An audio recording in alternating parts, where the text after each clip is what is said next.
Is from David Kirk from Epiphan Video, who's going to explore the question, are you so focused on video that you're missing or neglecting audio? David.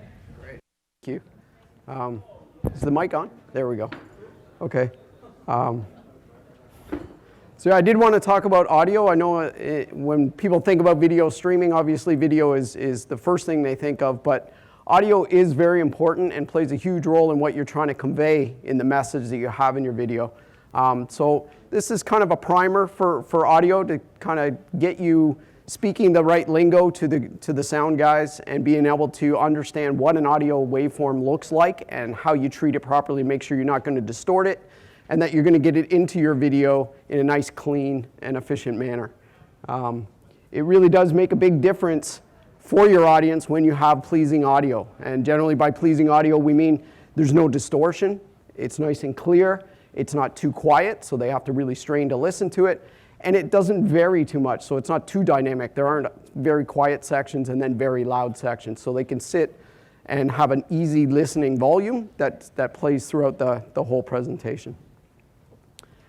So we need to understand a little bit about the audio signals to know how to treat them, how to record them properly without distorting them so that you do get a nice clean signal. This is an audio clip that I took from one of our videos that's promoting one of our products. I'm just going to try to play it here so you can hear what it sounds like. That didn't work. Let me just go up. Oh, it's back in presentation mode. So I'm not sure I'm going to be able to play it for you. But this is what a typical audio signal looks like. It looks very chaotic, but in fact it's very regular. You can see all those peaks. That's where the voice is actually speaking, and the quiet parts are the little bits in between that really don't make any sound. When you speak about audio with sound engineers, it's important to use the language that they use. And so I'm going to take a minute to talk about decibels. That is the unit that people measure sound in. So a lot of circuit engineers, when they're dealing with amplifiers and things, will work in voltage. But in general, people talk about decibels.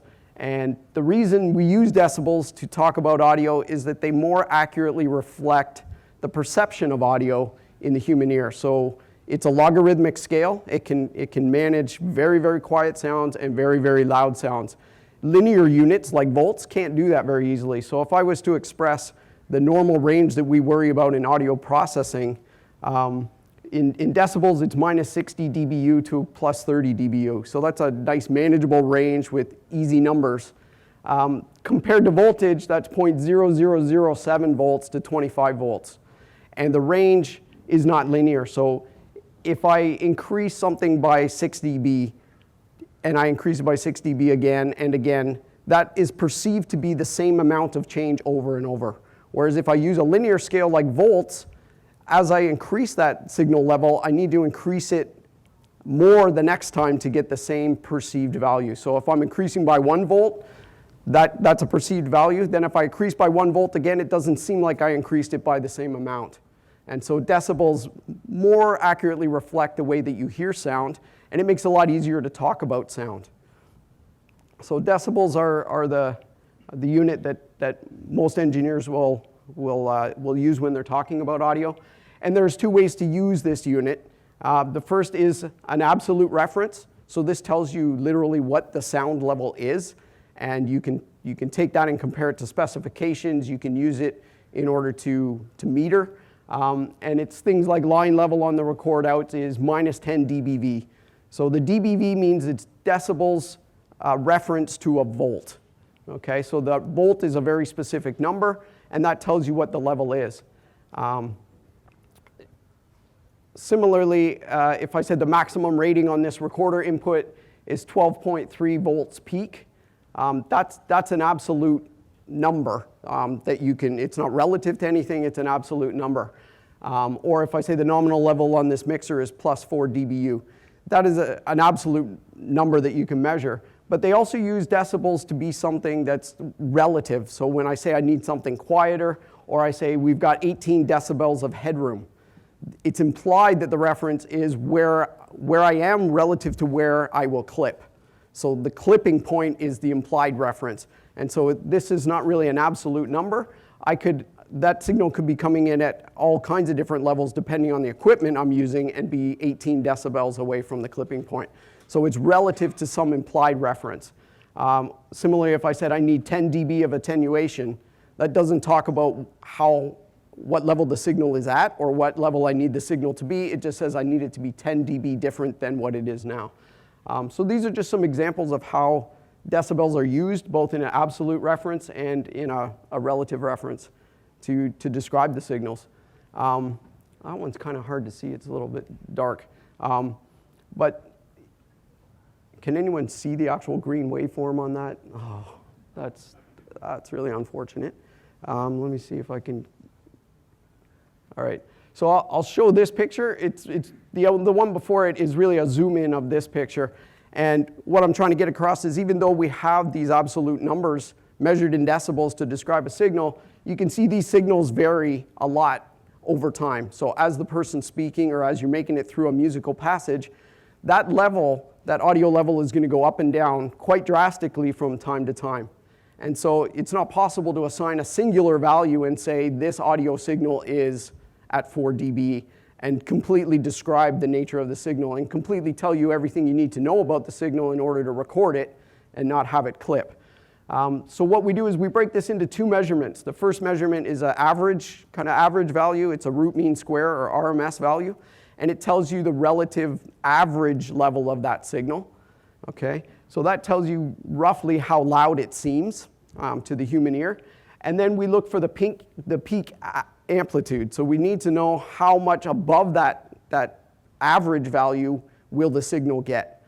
And that's just called the peak amplitude. And the difference between those two is what we call the dynamic range. Yep. What's the difference between dB, dBu, dBp? Okay. So dB just means there's an implied reference. So it's not specific to any level. dBu is specific to a reference which is 0.775 volts. dBV is specific to 1 volt exactly. And so unfortunately there are multiple references that get used in the industry. And those, you'll also see dBm is specific to a milliwatt and dBw is specific to a watt if you're measuring power of the signal. So that extra letter on the end tells you exactly what it's measured to. So technically, yes, those should be dBu or dBm or something on my chart. So the dynamic range should be measured in decibels, which it is, but you're right, on my chart there, the average value should be 19.5 dBu or dBV or something specific. So the difference between the peak amplitude, where the signal is the loudest or the most intense, and the average value, that's your dynamic range. And that's really important because it tells you how much that signal is going to vary. Because the average level is very easy to measure and very easy to deal with, but that average is just that, it's an average. And those peaks are going to come in, and if they're much higher than that average value, you have a real risk of clipping that signal. And so we want to avoid clipping the signal as much as we can. And by clipping, this is what I mean. So the signal on the far left there's no clipping. So it's a nice rounded waveform. This is kind of a sinusoid, single frequency tone if you want. And there's no clipping. But you can see analog clipping and digital clipping, while they're slightly different, they're very similar in that they're gonna cut off the top of that waveform.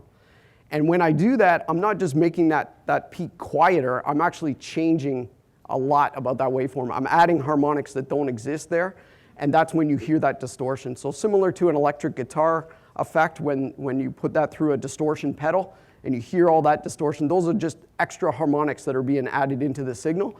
And by clipping the top off the signal, that's exactly what you're doing. And so when you hear something being overdriven or overloaded, that's the result of clipping. And so every piece of equipment is going to have some upper limit at which it's going to start to clip the signal. It can only handle a certain upper limit of signal level, and you need to know what that is in order to avoid this clipping. I'm going to try one more time, see if I can get this one to play. I'm sorry, that didn't go. I'll try one more time here.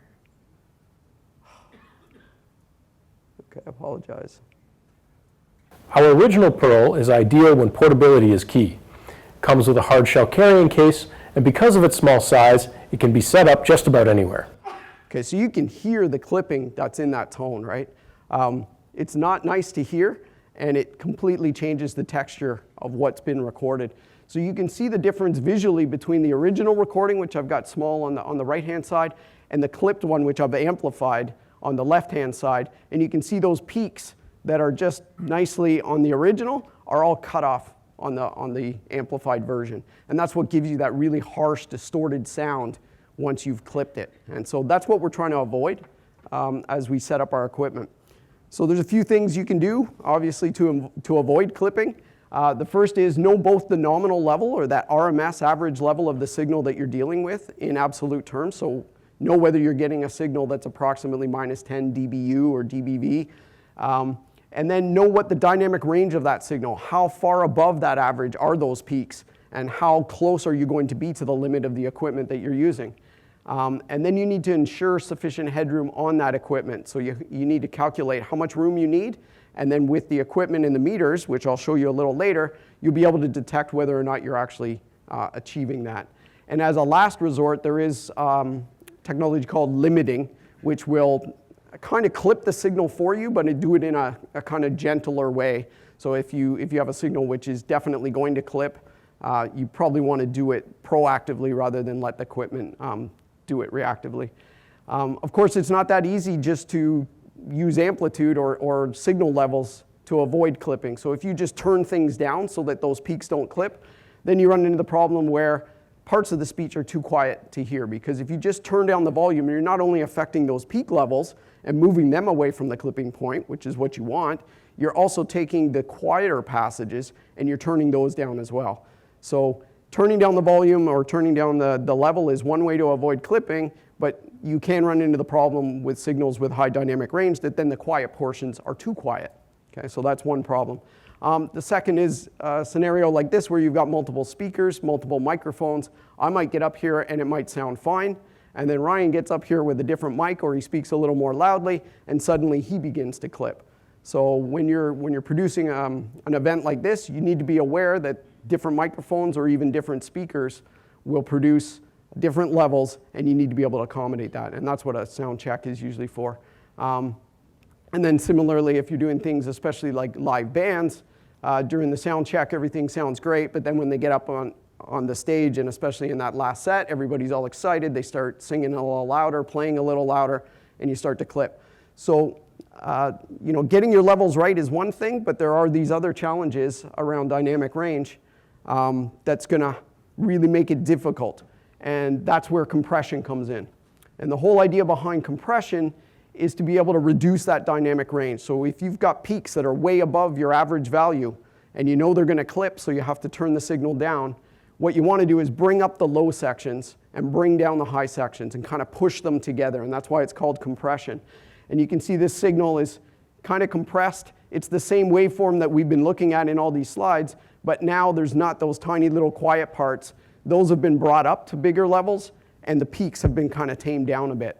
And it helps to make a more pleasing audio so that it brings those levels together, and it makes it much easier to record because your dynamic range is greatly reduced. So in the original clip I showed you, we had a dynamic range that was about 30 dB. It was very broad. This one's been compressed down to 6 dB, so it looks very different.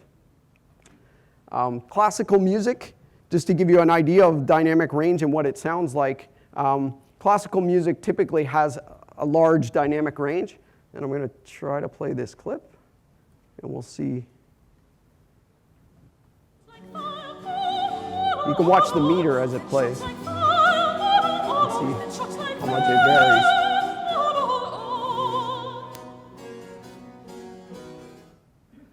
So you can see it was into the green, it went into the yellow, and I think on very rare occasion into the red. So that was a signal that has a moderate amount of dynamic range. By contrast, if you look at typical pop music, it has much less dynamic range. You can see the meter there is really at the yellow level and just pushing into the red, but it's never going beyond the yellow. It's always kind of in that very narrow range. And so depending on the music that you're trying to capture or the sounds that you're trying to capture, whether it's a human's voice or whether it's a band or pre-produced music, they will all have different levels of dynamic range. And so you can get away with some things if you've got signals that are already produced, like mastered music. You need a lot less dynamic range for something like this than you would for live recorded music or something like classical music that uses a much broader range. So there are rules of thumb on how much dynamic range you might need for a given event, but it does vary based on what kind of signal it is you're trying to capture. And over time and experience, you'll get to know sort of what levels you need. I don't want to spend a lot of time on this chart, but only to say that there are two basic levels that audio signals get broken into. There's mic level, meaning from a microphone, and those are very, very low levels, typically in around minus 60 dBu or minus 50 dBu. And then there are line levels. And line levels are much harder. They're the things that are much higher, sorry. They're the things that would come out of your computer output, come out of a mixer, come out of a tape deck, that kind of thing. Unfortunately, there are multiple kind of standards or very typical levels for line levels. So someone tells you they're giving you a line level signal, that's really not enough to know everything you need to know. You have to ask, what level is that really at? And so one of the most popular levels out of something like a pro mixer would be 4 dBu. They're also very popular at 0 dBu. So those are different values, but they both come from pro level mixers, and it just depends which make, which model. And then if you get consumer level gear, typically like the output from your laptop or something from a tape deck or an iPod, that would be more in a minus 10 dBV is typically how it's specified. And so here I've just shown a quick chart to be able to convert between volts, dBV, dBu, and there are lots of these converters either on the internet or even apps for your phone. So if you find yourself needing to translate between one spec that says it can only be a maximum of 6.3 volts, and another spec is telling you it's coming out at minus 8 dBu, and you need to understand whether that's compatible, you need to convert them. And so there are lots of these apps that you can download for your phone or web pages you can go to, or you can plug in the formulas that I had previously on the decibel page to actually calculate them. For each of the mixers that you'll run across, they do have output specifications. So I chose one here, an example is an Allen Heath mixer. And the output specification is typically as 0 dBu nominal, and this one is 21 dBu maximum. And what that tells me is when the sliders are adjusted so that it's not amplifying the signal, he's just mixing, which is where you normally want to be, and the meters are just in the green stage and just touching into the yellow. Okay, that's normally how you want to run your mixer. That's considered the nominal level. Then the output from that, the average value, will be 0 dBu. So that tells me, yes? Okay, that tells me roughly what that average level is going to be, but it doesn't tell me anything about the dynamic range. It doesn't tell me where will the peaks be relative to that signal. And so the 21 dBu maximum is telling me that this mixer will begin to clip the signal itself if the dynamic range is more than 21 dB. So I know for sure it's not going to be greater than 21, or it's already going to be distorted coming out of the mixer. Okay, so the sound guy who's operating the mixer, if that's you or that's someone you're working with, is going to have to manage the levels of the signal to make sure they don't exceed 21 dBu of dynamic range. And then if you take that signal and you want to record or stream that signal, you know that it's going to be in that range somewhere, right? Yeah? Can you talk about from a phone or headphones or from a computer, that output? Yeah. I'll flip back to this chart real quickly. So the basic consumer level, minus 10 dBV, is what you would get out of mostly things like tape decks or TVs, things like that. Out of something like a headphone jack or especially an iPod output or something like that, it tends to be quite a bit lower. So you're probably in more of the minus 15, minus 18 dBV from something like an iPod. I know I have a Samsung Galaxy S5 and it comes in around minus 15, not minus 10. So it will be lower than that value typically. Okay. So I'm just going to skip ahead a little. These analog meters are set up so that the VU, or sorry, the point you want to measure against is called 0 VU, and that's your nominal level. So it's green all the way up to 0, then it goes yellow, then it goes red. And so in an analog scheme, you're trying to line up your good value to the 0 point. But in a digital meter, okay, it runs a little bit differently. It's hard to see in this particular example, but the 0 point is at the top, and that is the clipping point. So you're not trying to run on the digital side, you're not trying to run at 0, you're trying to stay away from 0. So on the analog meter, you're trying to line everything up to 0. On the digital side, 0 is where you're going to clip, and you want to be minus 18, minus 15, minus 20 dB below that. And so you typically line up your meters where the analog is running at 0, and the digital is running at about minus 18. You'll notice the green LEDs and the yellow LEDs, they correspond. So at least when you're using the two systems, if you're in the green, you're good on both sides. But you just need to be aware that 0 is not always good in the digital world. And so I'm going to give one example if I have a moment.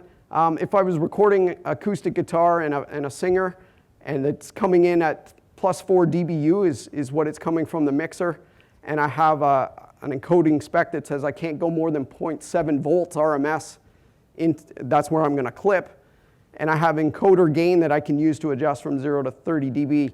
What I end up doing is the plus 4 dBu is way too much for that 0.707. So I converted the 0.707 to dBu, and that comes out to minus 1. So I need a signal that's minus 1 dBu maximum. And I'm going to get something out of the mixer that's already plus 4 at the nominal level. The peaks are going to be above that. So I need to insert an attenuator. So I put a 25 dB attenuator in there, pulls the signal way down to minus 21. So I can get it into my digital recorder. And then I use the gain setting inside of the recorder to bring that up to minus 16. And that gives me 15 dB of headroom, which is comfortable for recording that kind of thing.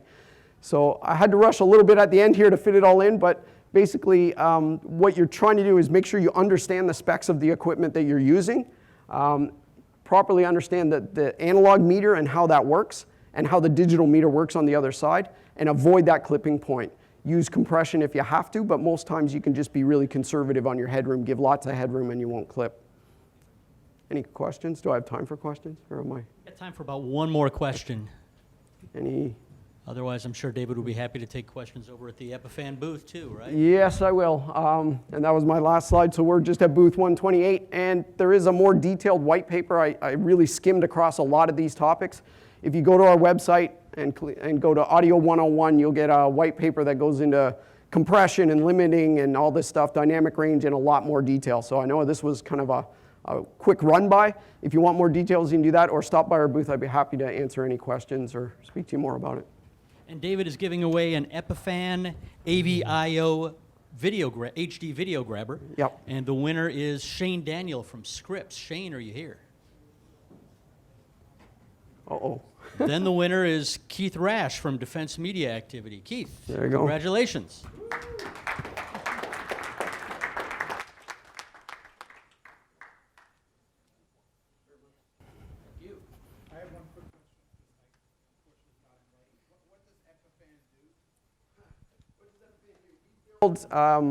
Equipment that will capture, mix, stream, and record. So we're on the capture side of this kind of video production thing. So we build products you would bring into an event like this, bring in cameras, bring in computers, mix them together, switch them, and stream them out, and record them. Does that help? Come by our booth, I'll show you. All right, thanks again, David.